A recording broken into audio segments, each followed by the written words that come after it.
भैया जो लोग चुनाव लड़ने वाले हैं उनके लिए बहुत बड़ी खुशखबरी, क्योंकि अब अधिसूचना चुनाव की नहीं लेकिन आरक्षण की जारी हो चुकी है। और इस अधिसूचना में साफ तौर पर लिखा है कि उत्तराखंड उत्तर प्रदेश अधिनियम 1959। अब आप ये सोचिए, उत्तराखंड लिखा रहता है, ब्रैकेट में उत्तर प्रदेश नगर निगम अधिनियम क्यों लिखा रहता है?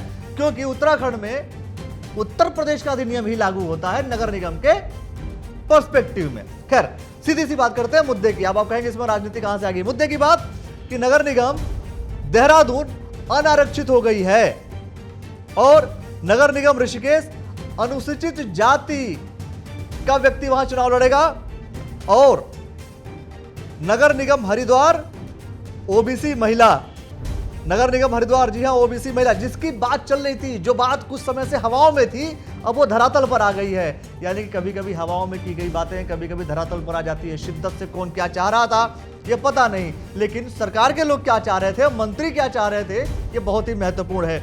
ऋषिकेश में जो पूरा आरक्षण लागू हुआ उससे लेकर के बहुत से लोगों के अलग अलग अंदरूनी भाव से अलग अलग भाव थे, उन भाव को बाद में पेश करेंगे। लेकिन ऋषिकेश की बात करें, अनुसूचित जाति के लिए आरक्षित हो गई है सीट। ये नगर निगम हरिद्वार ओबीसी महिला, नगर निगम रुड़की महिला, महिला का मतलब ये मत समझिएगा ओबीसी या जनरल, कोई भी महिला चुनाव लड़ सकती है।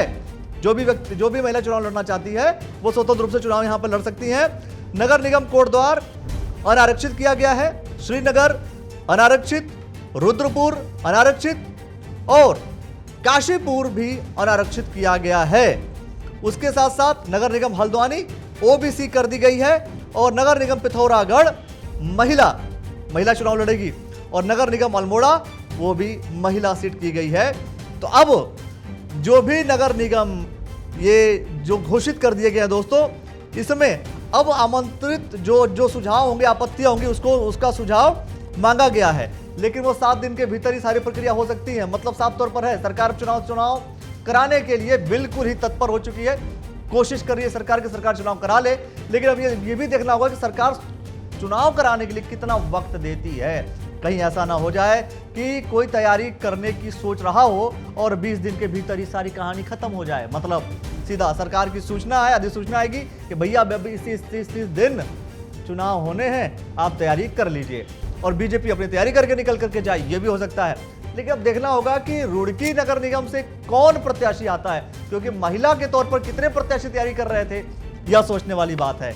उसके साथ ही अगर हम बात करें हरिद्वार की सीट, जो कि माना जा रहा था कि सामान्य होगा, वहां भी ओबीसी महिला कर दी गई। उसमें भी कहीं ना कहीं वहां के जो जितने भी कहीं का कोई स्थानीय विधायक, तो कहीं का कोई मंत्री, ये सब कोई ना कोई ऐसे सेगमेंट्स करने की कोशिश करते हैं जिससे कि उनकी राजनीति सुरक्षित रहे।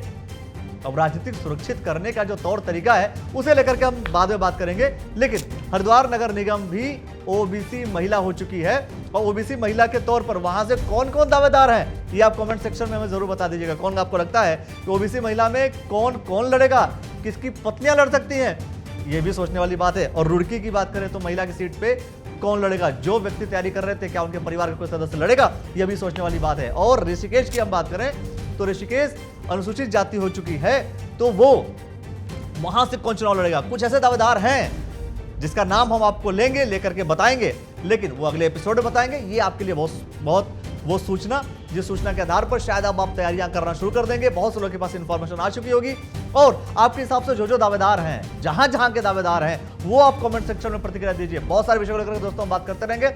नगर निगम को लेकर के एक कवरेज, एक इंफॉर्मेशन आपको इसी प्लेटफॉर्म में मिलेगा, कहीं और जाने की जरूरत नहीं है। एकदम सारी इंफॉर्मेशन इसी प्लेटफॉर्म पर मिलेगा। फॉलो का बटन दबा लीजिए, नोटिफिकेशन बिल्कुल सारे आपको मिलते रहे, ये कोशिश कीजिए और देखते रहिए द न्यूज़ वाला नेटवर्क।